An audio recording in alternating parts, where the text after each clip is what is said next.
Welcome everyone, whether you're watching live or on the replay, let us know in the comments underneath. So we are live in Unlimited Love Coaching, where I've been running a 21-day soul shaping challenge based on the work of Jeff Brown.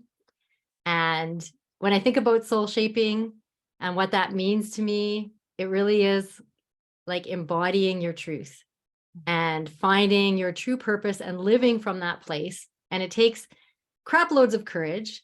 And I couldn't think of anyone better than Desiree, one of my best friends, to speak about the courage that it takes to do this, to actually follow your heart, follow those inner nudges. I mean, she's packed up everything. She literally moved into a van, moved to Vancouver Island, and like my head was spinning just watching her. And she really is embarking on this adventure that life is. And to me, that's what it's all about. That's what we're here for, is actually to live in the adventure, to live in the curiosity, to live in the question of life. And Desiree does that beautifully. She also is the founder and CEO of Soul Path Astrology. And she's got like, oh my gosh, she's just got so many tools. So I mean, it's a little bit beyond me, some of the stuff that she talks about when she's, doing all of the astrological, but she's got this beautiful talent at bringing it back to earth for us and helping us to understand why we are the way we are. And especially when we're really hard on ourselves, like so many of us can be super hard on ourselves when we get stuck in these old patterns and these cycles with money, with relationships, with career, like in all of the different areas of life. And in fact, it's actually written in the stars that that is going to be your biggest struggle. So you can go easy on yourself. And honestly, you're going to want to book a session with this beautiful soul because she's brilliant. So she's been studying human design, astrology, numerology, and she's just always been on this huge deep dive to understand herself better. And one of the most vulnerable people that I know, like she puts herself out there so that everyone can learn. And, from who you are, from what you've done, from, the successes and the failures, and, and there's really no such thing as failure, of course, right? Everything is just, the one that's aligned or the clarifying one. And we've actually done a whole session on that together that you can find in one of the guides in Interviews with Awesome Peeps. One of the guides in Unlimited Love Coaching, I have interviewed Des before. So you'll want to check those ones out as well. But yeah, so Des, I would love for you to just share a little bit about your journey and what brought you to this Soul Path Astrology and why astrology? Well, thank you for that intro. That's fun. Actually, I was having this little, so, I'm the metaphor queen, right? And so as you were speaking, this synthesis just happened. And this is why I love community, because it's in hearing oftentimes. And I mean, often with an astrology reading, anything I share doesn't come as news to clients, but it's like, like they can see it fine, and it's like that resonant feeling of coming home. And that feeling of coming home, being embodied in home is the whole motivation for what has been driving me, this whole time. And so I can't even remember the exact words, but basically the image that I got, the metaphor was like taking the space, taking that divine inspiration, taking the stars, as it were, and like coalescing it and bringing it into our body. And then, soul, like the soul to the soles of our feet, like that is what I'm about. And that I love that metaphor. I love that feeling of, being connected deeply to the core of the earth and deeply connected to, divine inspiration, the unseen world, the etheric body. I mean, insert whatever words and verbiage you need here, right? But like, how do I be this present, grounded, spiritual being having this human experience without detracting from either one? Like, so the journey starts out for most people very physical. We're worried about what will people think of me? How will I feed, clothe, and shelter myself? How am I what kind of job am I going to have? And, I was very young. I was very concerned about getting life right from a very early age. And I got married at 19, fresh out of high school, and right away, mortgage, a couple of jobs to pay for that. A couple of years later, the kids, and then all the accoutrement that goes with a traditional life where you've got the things, the stuff.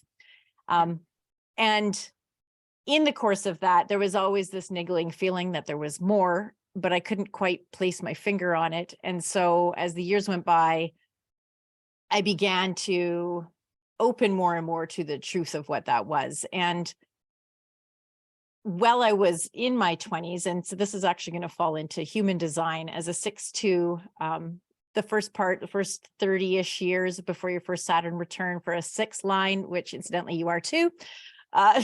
There is a lot of mistakes. There's a lot of missteps. There's a lot of what people would call a hot mess. And my life was certainly that. So despite this exterior of it looking like this Ken and Barbie marriage with these 2 cute blonde kids, and we were like doing all the things beneath the surface, the marzipan icing surface, there was a lot of not good shit going down. There was infidelities, there was massive debt, there was this whole a whole lot of bullshit, I mean, there is a whole lot of, and, I can look back on it now with so much compassion and empathy for both of us, as we were young kids trying to figure out how to be adults and all of the things. And now the growth that come of that. But right around 28, 29, when my first Saturn return showed up, this is the first time that I blew that marriage up. And it, in an attempt 3 times tried to make it work. But that calling, that soul calling was always there, and I spent so much of my 30s trying to figure out how do I marry being this physical human body with this soul calling business that I couldn't quite put my finger on, but I knew it was happening. And so it's like, I've sort of retreated a bit to do this deep contemplation. And in doing that, it's like, well, I blew up my physical life, so to say, and then I rebuilt it. I had a couple of really beautiful relationships that were, sort of more normal or traditional looking. And then in 2019, blew the whole thing up again and sold everything I owned, bought a van, and moved back to the island. So I'm one of these people that has historically made a lot of massive life changes, huge upheavals in that quest for what does it mean to be authentic? What is my truth? How do I find that? And so in that, now I'm remarried. I didn't see that coming. I live on what I think is a piece of land that I love serving. This island is so my home, and we'll talk about that maybe a little bit more later, but there's something about life. Life is meant to be messy, and we all have our own flavor of that. And I just love creating the space for people to find that truth, to find that resonance, that inner guidance system, that inner sovereign authority, because as much as it might shake shit up, it's always leading you home. And so, yeah, that's in a nutshell what led me here to this moment. Yeah. Yeah. Thank you. Yeah. You're just one of the most courageous souls. And when you say that life is meant to be messy, I think that that's people's biggest fear in some ways. It's losing control. And I know that right now, I think it's even written in the stars that you got to be willing to embrace the messy, right? So I'd love for you to enlighten us a little bit about what is going down astrologically, because this is a difficult time. We're really in this huge transition, lots of unknown territory, and people's stuff is coming up like rapid fire. And and they're trying to push it down and trying to just keep going on with their normal. And and I'm seeing that it's not working. And I know even in my life, right? I think we have to be willing to kind of be in that messy and learn how to navigate that. So maybe you can share with us a little bit about what's going on and how to navigate and embrace the mess of life. What does that even mean? What does that even mean? Yeah. And as a Virgo rising, and you know me, I like my life very tidy in certain areas. So to have this whole cosmic disruption going on has been an enormous exercise in surrender. And that's really what we're being called to. Like, in as much as 2020 happened and the continued fallout from all of that, and I wish I could say that, oh, we're done and everything is going to be great. There's still yet more upheaval happening, astrologically speaking. It is here for our benefit. There's always that saying, it gets darkest before the dawn. And so as a species, we've had this storyline that's been written in the stars. So again, I take comfort in that, like, because sometimes it feels very crazy, right? It feels like, oh my God, we're surrounded by madmen. The land is crazy. Everything is crazy. And am I crazy? And all these things. And to see that there's been this storyline, this invitation that's been written the whole time, allows for a sense of just being able to lean back into that a little bit and take that deep breath and to find comfort in knowing that it's meant to be disruptive. Like, growth cannot happen without some discomfort and without life is about opposites, right? I mean, if you don't have contrast, then it's you don't know anything. You can't experience pleasure if you don't know what pain feels like. You can't experience the joy of a sunny day if you're not familiar with rainy days. And so, like, the saying, would you rather have good news or bad news? I have both. I have good news and bad news. Which would you rather have first? Most people are like, oh, give me the bad news first, right? Because you want to finish on a positive note. Right. Yep. Yeah. So everyone who has chosen to arrive here at this moment in time, because the moment of your birth, regardless of the circumstances around it, is no accident. Everybody who is on this planet right now has a role, however big or small, it matters. Like, every single one of us matters and has a role to play in this beautiful love story that is ours on this planet. And it really has started out from, what we can recollect, the records we have. Like, we're in the midst of one of the darkest ages that really, yes, we have advancements in technology, and there's never before have we had this many people doing well, and that's true on a certain metric, but deeply, I think we can all feel like something is amiss.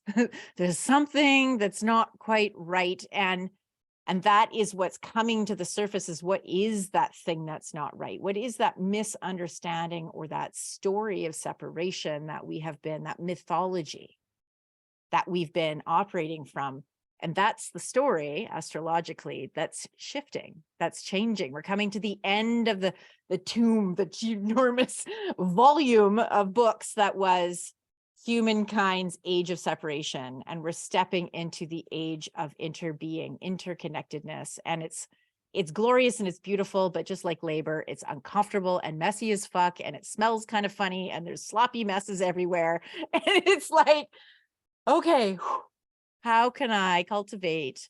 How can I create spaciousness around me, support around me? Do I have doulas or midwives or something? How can we collectively come together in ways that allow for us to birth this new story and to begin to write it consciously instead of it being unconsciously written? So yeah, I hope that answered your question. I'm sorry, I'm so verbose. I make these very long answers. It's perfect. No, well, it helps to clarify a lot, right? And I've always loved that birthing analogy, and just listening to how you compare, what we're going through, because it really is a death and a birth. Yeah. And I think a lot of us and a lot of people that are actually have joined this soul shaping, like, they joined it because they have experienced a death before, and they've gone through some, like, a dark night of the soul. And so this is more on a global scale. It is. That dark night of the soul on a global scale, where we're all in this together. And there's an intensity in that, but there's also such a beauty in that unity, like, that we're all in this together. We truly are. Yeah. Amazing. So I'm excited. And I also have that, I think I've let go of most of my fear of the unknown, because I've embraced that a lot in my life. And I know you have too. It's like, okay, we know that this too shall pass. I know that's one of my mantras, this too shall pass. And just trusting, like, I have a pretty good, solid relationship with life, with existence. And I've been through enough, and I've been through a couple dark nights now. And I know that on the other side, there is something that's more true, that's more aligned, that feels more authentic. And so would you say that that's where we're going then, is into something that's a little bit more true and authentic? Yeah, I would say that. And I've been toying with this idea that, because, I do sincerely believe as within is without, as above, so below. And that, I think it's the Rumi quote that, you're not a drop in the ocean, you're an ocean in a drop. Yeah. And in that story, in that mythology, if I sink into that and I imagine, if I want to save the world, all I really need do is create within myself the relationship that I have with myself, with my head, with my heart, with my inner compass system, with my divinity. If I can create a relationship of interconnection, of interbeing within myself, of respect and stewardship. So rather than power over, where I'm trying to use my willpower to force myself into something, or I'm knowingly not showing up for myself, or I'm self-sabotaging. If I'm recognizing, oh, these are behaviors that I have, I wonder what need I'm trying to meet, and become loving around that, become soft around that, and curious around that, and bring healing within the self, that how I am in the world naturally shifts to reflect that. And it invites in, it's like a magnet, and it just invites that same energy for everyone around me. And as that grows, as that exponentially spreads like a much better virus, then by proxy, everything changes. And that's where that, you are the ocean in a drop. Like, you need only attend to your own inner landscape, and to bring in more love, and to bring in more balance, and more authenticity, and more play, and more dancing, like dancing with your polarities, and ending the war within yourself.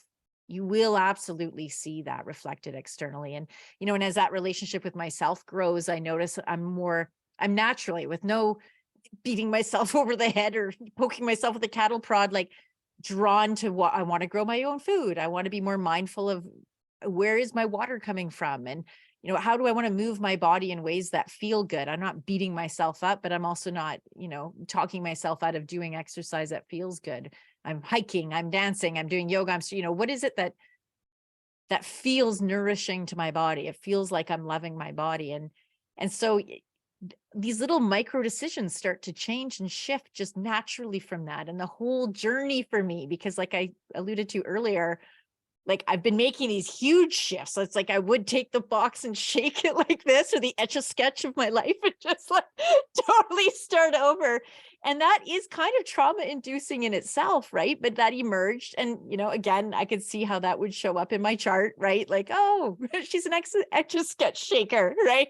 Like, and that's okay. It's that passion. And then as you mature, as I've matured, I'm beginning to move a little gentler, to make slightly less or massively less aggressive shakes. Right now, it's just more like little tweaks.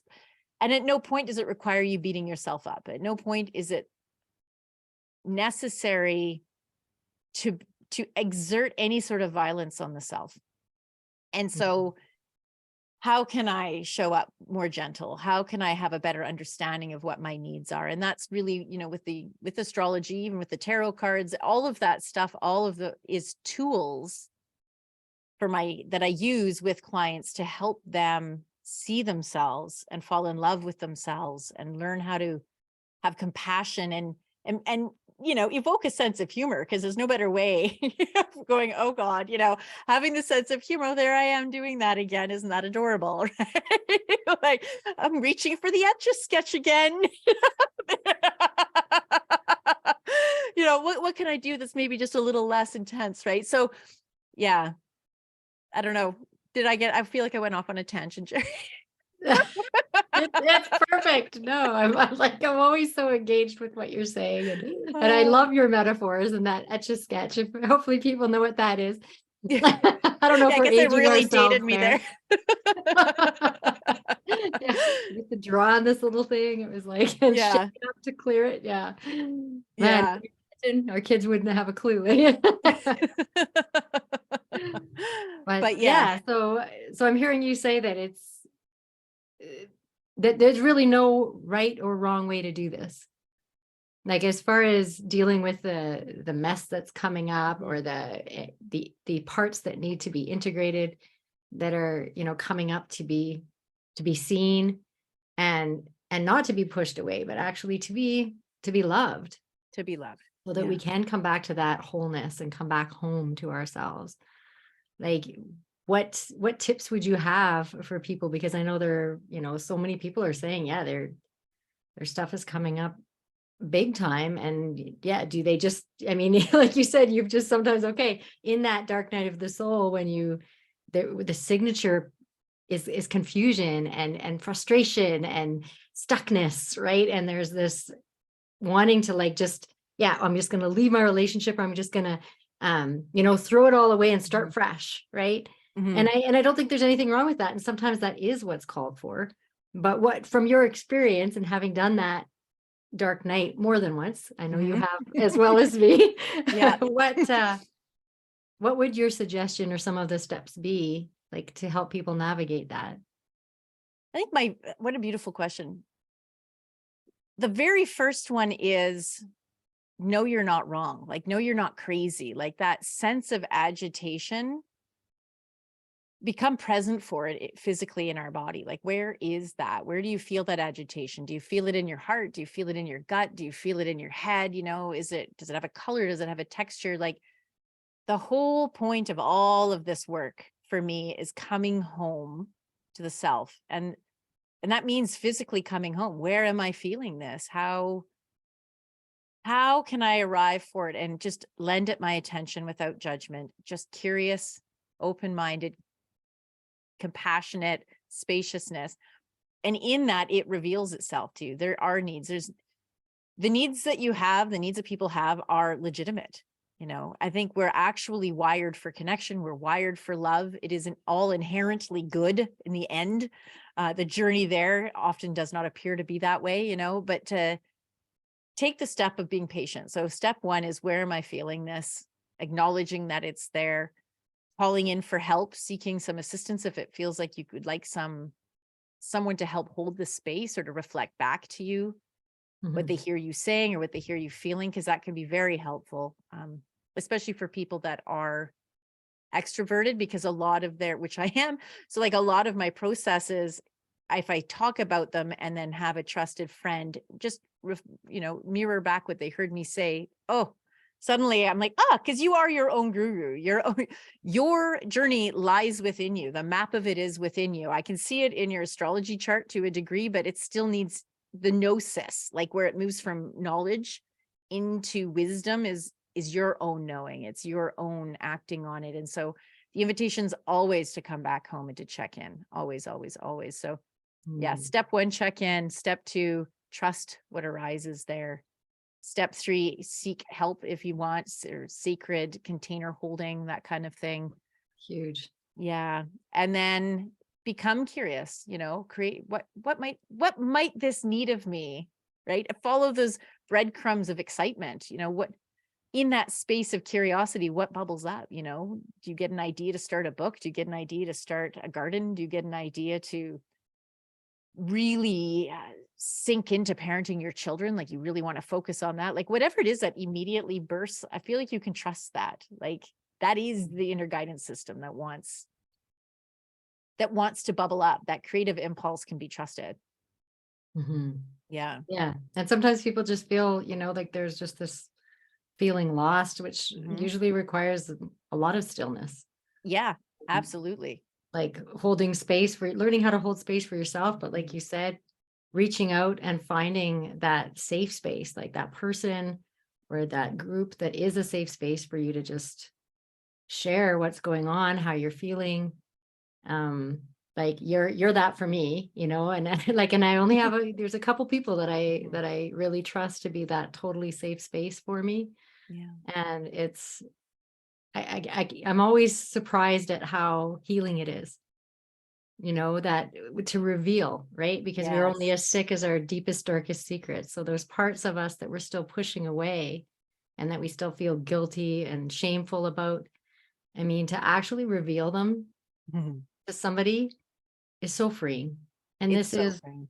this is what we're going through, right? Is just a freeing of our souls, and to be soul led and led from a totally different place than what we've been conditioned.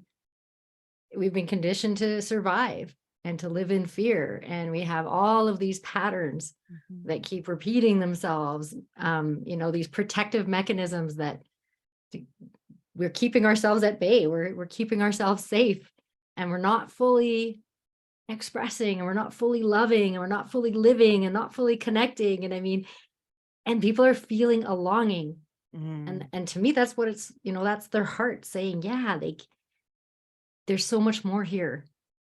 There's so much more here. Like So we've much more. barely scratched the surface, of what it Yeah. means to be fully alive, to be fully expressed, to be fully deeply yourself. Like lately I've been having this impulse inside me, like, oh God, Des, like whatever you do, no matter how embarrassing or it looks, just do the thing, just say the thing that's like most truest on your heart. Like make love with your whole body, like just be like so wholly there, because I would rather die knowing that, maybe it was messy and embarrassing and I didn't even quite get to where I wanted to go, but at least I showed all the way up. Like I left nothing on the table, not one note unsung in my song. And even if nobody hears that song or it's the most out of tune, yucky sounding thing, but it was mine and I fully did it, then that's a life lived. And we need that. That's our whole world is full of these, each of us over these we all have our own song. Every tree has its own song, every blade of grass has its own song, and every human has his or her their own song. And I just like to fully step into it, the harmony, the like amazing symphony, the orchestra of goodness that is, Mm. and it's not singing it. That's where the discordance is coming from, the not being honest. And it's okay to be messy. Like all this stuff that we have stuffed in the closet called taboo, like, oh, we need to open it up. We need to invite it in with loving kindness, with curiosity, with a sense of humor. Like you said earlier, we're only as sick as our secrets. And to find out that most people have the same or similar weirdnesses as you is so liberating. That's why I love you. Because I know. like, oh That was my our God. connection, right? I'm like, I can't believe she's telling me all this stuff that, there's the same stuff that I've been hiding, right? I'm Yeah. like, it was such a celebration to meet someone like you that could just like, I guess we immediately felt sort of safe with each other, like Yes. soul sisters. But then, yeah, where we could just talk about anything and everything, and that it was met with love and acceptance. Like, Yeah.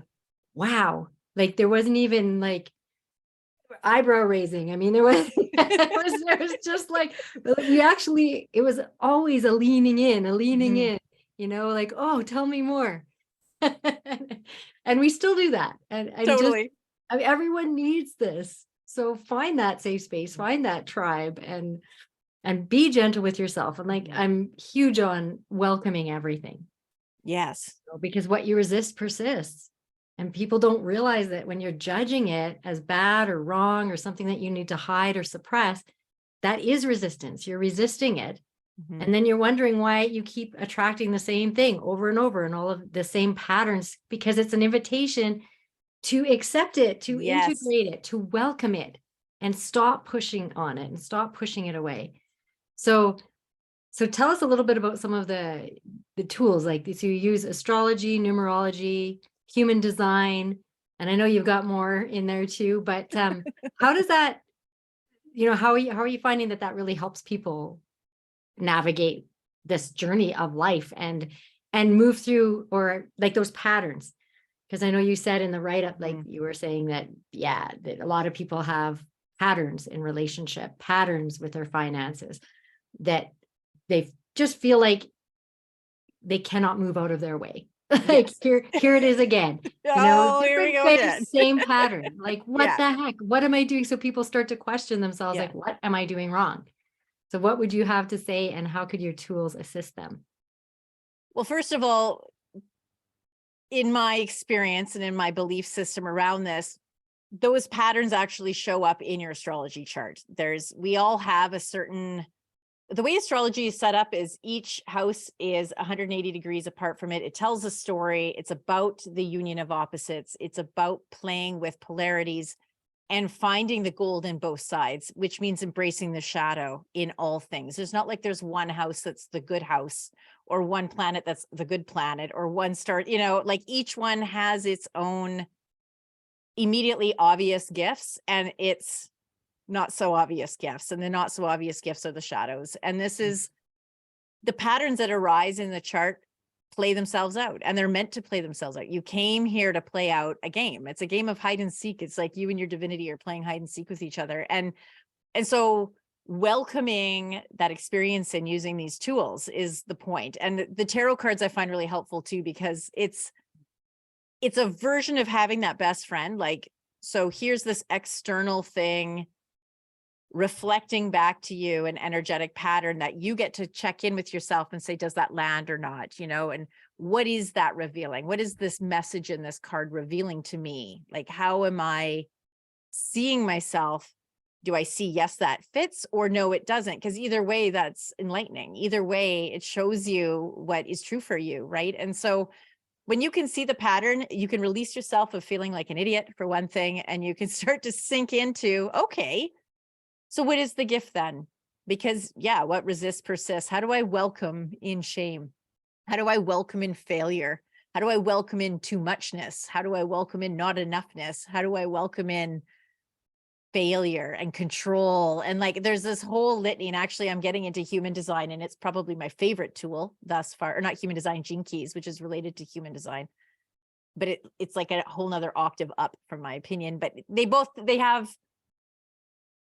they serve in different ways, and they dovetail nicely. And the thing about Gene Keys is it moves from the shadow to the gift to the city, which is like the city level is enlightenment level stuff, basically. So, working with the gift, you can see, how do I integrate that shadow? And it's right there in black and white on your chart. Like you don't even have to go, well, I wonder what my shadows are. Although in conversation, they do quickly reveal themselves, like to somebody who's listening well, right, and listening for those sorts of patterns to show up. And that's what I do, is listen for the patterns. I'm listening to hear what isn't being said, in the story, what isn't being said.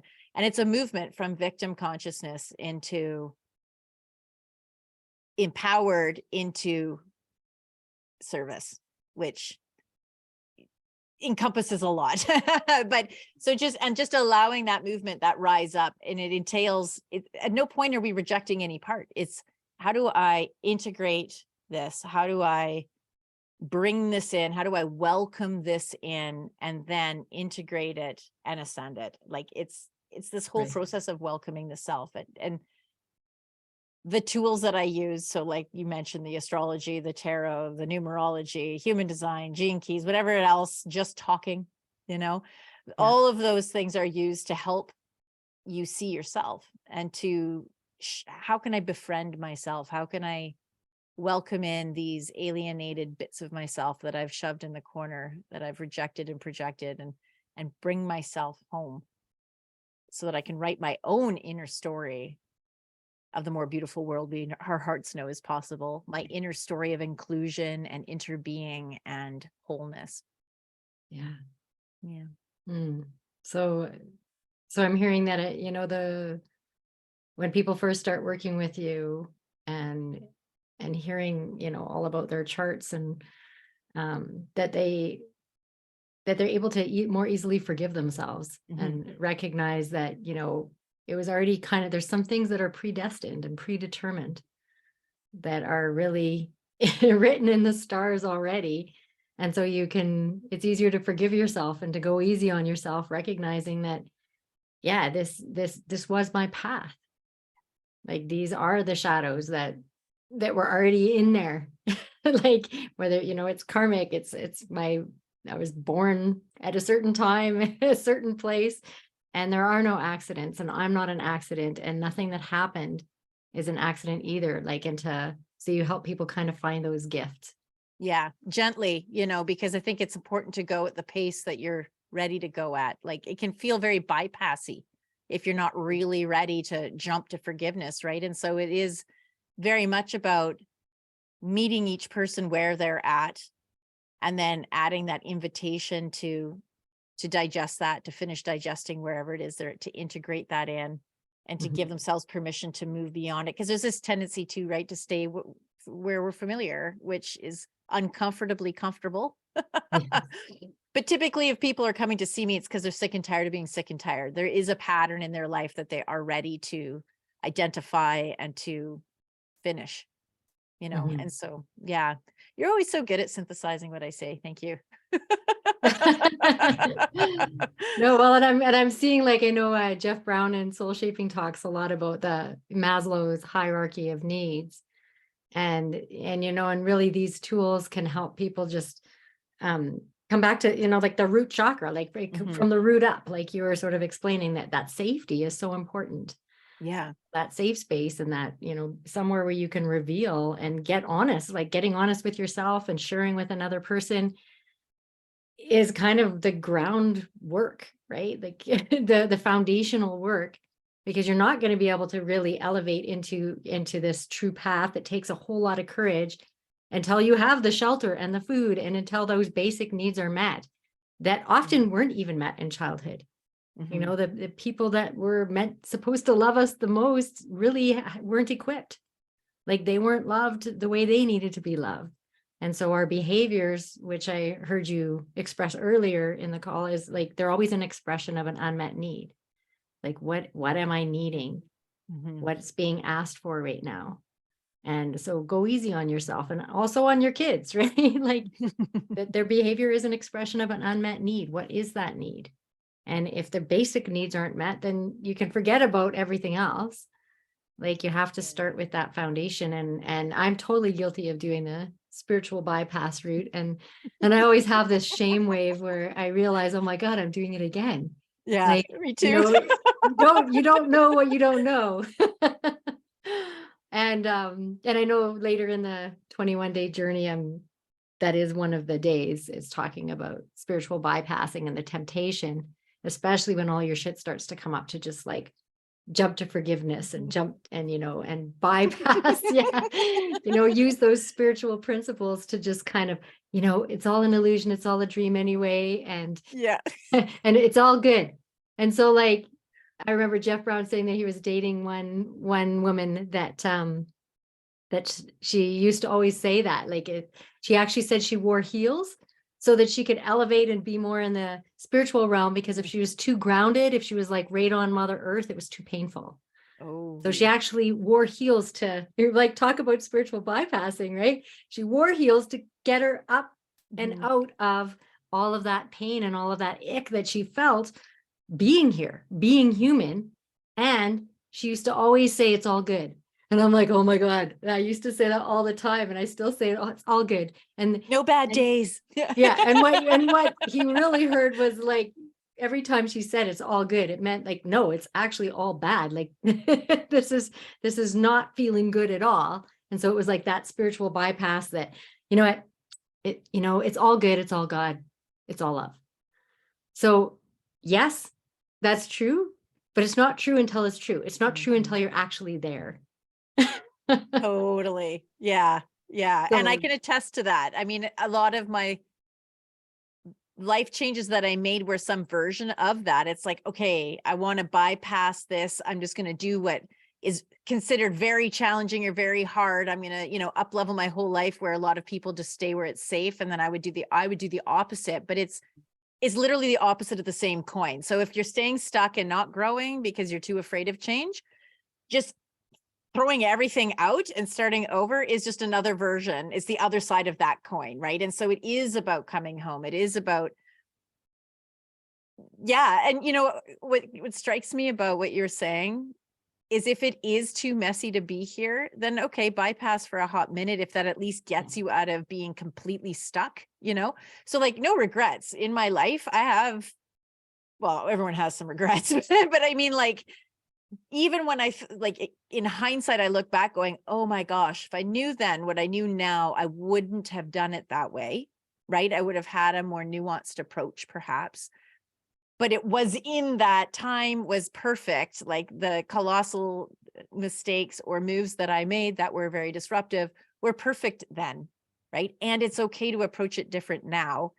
And we are like, so one of the things, I have this like pet peeve about the separation of spirit and physicality, like materiality and spirituality have been separated. Like God is this guy in the sky, or even if you're beyond that, just, oh, well, there's my spiritual realm. And then, oh, I'm just, my meat suit, like it's said with derision, like it's like, it doesn't count. Like, no, you aren't only your body, but you are also your body. And so for me, it's this journey of like coming home to the physical self without getting grounded, stuck and mired in the misery and the pain and the suffering, right? But it's like, how can I create a more beautiful world where being here physically feels good? Like, that's the A question. good question. The epigenetics, the environment of it. Like, why is there so much starvation and toxicity and pain and suffering? Like, what is the overarching mythology, the outside, the story, the environment that allows that to come out of it? And I think a lot of it is this division that we've made between our physical self and our spiritual self. And I think it's time to bring those home. And that's what soul shaping means to me. It's like bringing it in and bringing it home and like fully reuniting and embodying that, and then showing up from there and creating a Right. world that supports that. Yeah. It's the grounded spirituality. Yes, 100%. Like I've tried just grounded, I've tried just spirituality, and now I'm in the midst of how do I marry these, and seeing that reflected in my relationships with everything, my physical health, my money, my relationship, my marriage, like all of that. How does that translate? And it's all interconnected. It all is reflective of what's going on. And it's and to allow for a bit of unknown, a little bit of mystery. Maybe there is, grace rushes in, I think, when you show all the way up, even if you feel like you fell flat on your face. Grace arrives, and there's still something about it. Like the fact that you showed all the way up is enough, even if what you showed up for doesn't work out the way you thought it would, and so there's that, like this element of grace. So you have to do all the work you possibly can with your whole heart, your whole soul, and your whole body. And grace is also there to help. Grace is also there to lift you that last mile, like there's something beautiful about that. And I think we can trust in it. Yeah. Yeah. Develop that trust is super important to develop that trust in it. And by showing all the way up and seeing how we are caught and we are held, and there is something else, something beyond us, where we're not really alone, but you have to give it the opportunity, right? Yes. So sometimes it's, it's in our darkest moments. And when I just thought I can't do this anymore, and that I actually, surrendered and just said, I need help. And then all of a sudden everything changed, and the answers just started to come. And I was like, what? That's all I needed to do was just surrender control, like basically, and admit, like get honest with myself. Yes, the honesty is huge. This is too much, and it can, like, that's the gift in overwhelm, I guess, right? Is it really does show you another level of surrender. And in that surrender, we start to feel that grace and that divine support, and start to connect with that part of us too. So yeah, I love everything that you're saying. And and I just I'm just invited back home. So thank you so much, because I always feel like I'm home with you. Totally. So yeah, I think there was actually lots that we shared there, but what else would you like to share with people about the soul shaping journey and how, or human design? Like you said, that was one of your favorites. Did you want to enlighten us a little bit more about any of the tools of what you do? I think I'll leave the details aside and just leave it with,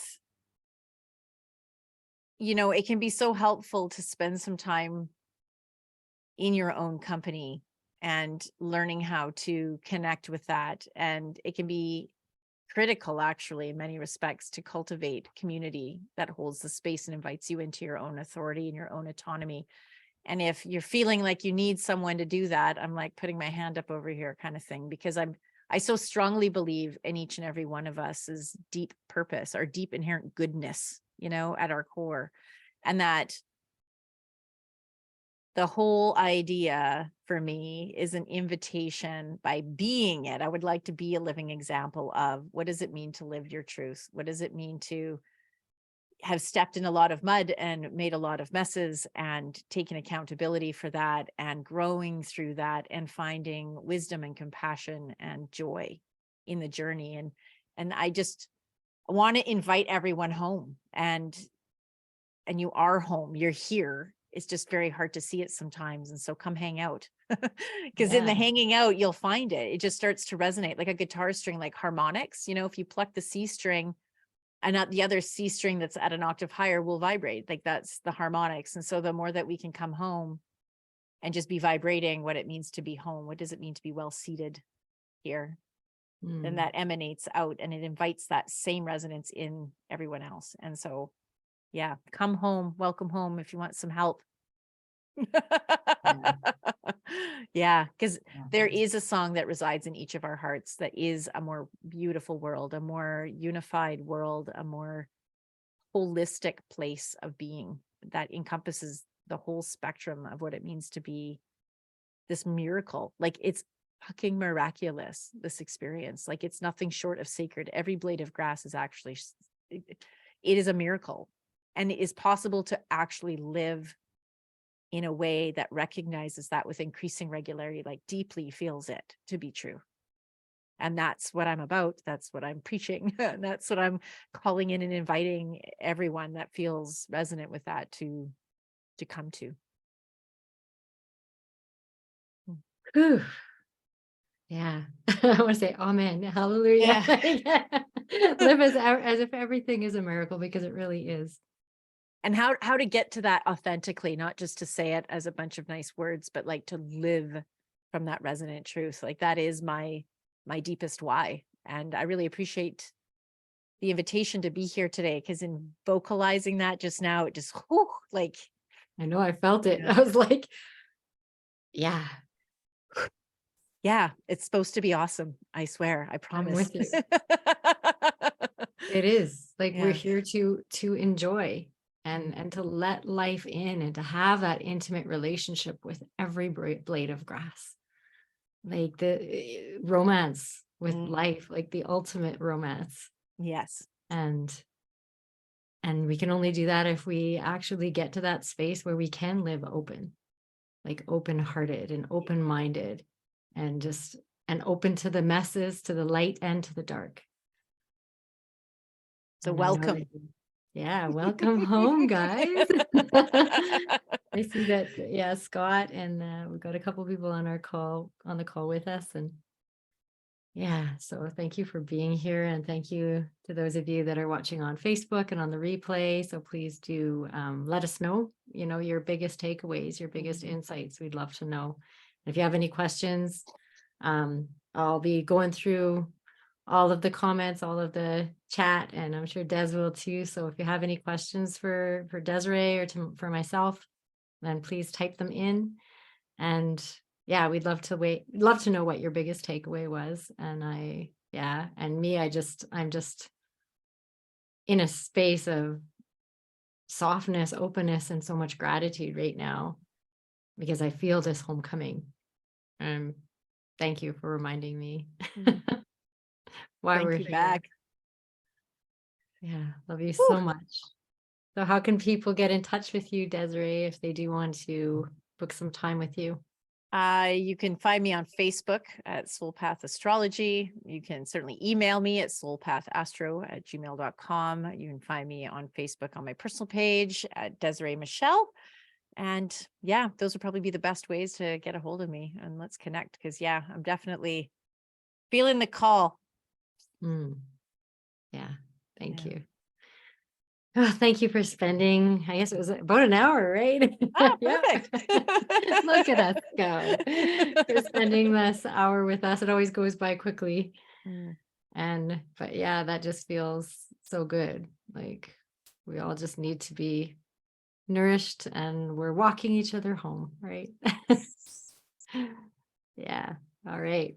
Well, I wanted to say good night to everybody, and thank you so much for being here, and thank you for your courage to be on this journey with us, because I know that it takes courage, and Des knows that it takes courage, and you can't screw this up. Like, you're okay. You are enough just the way you are, and you don't even have to change anything to be enough. You already are enough. It's written in the stars. The stars, divinity thought you were a good idea. Mhm. You're here. And so let's just celebrate being here and celebrate this adventure and be fully as possible in this adventure of life. It's worth it. Yes. Yeah. Good things happening, good things coming. So be here now and just embrace it. Mm. All right. Lots of love, Thanks, everybody. Hey, good night.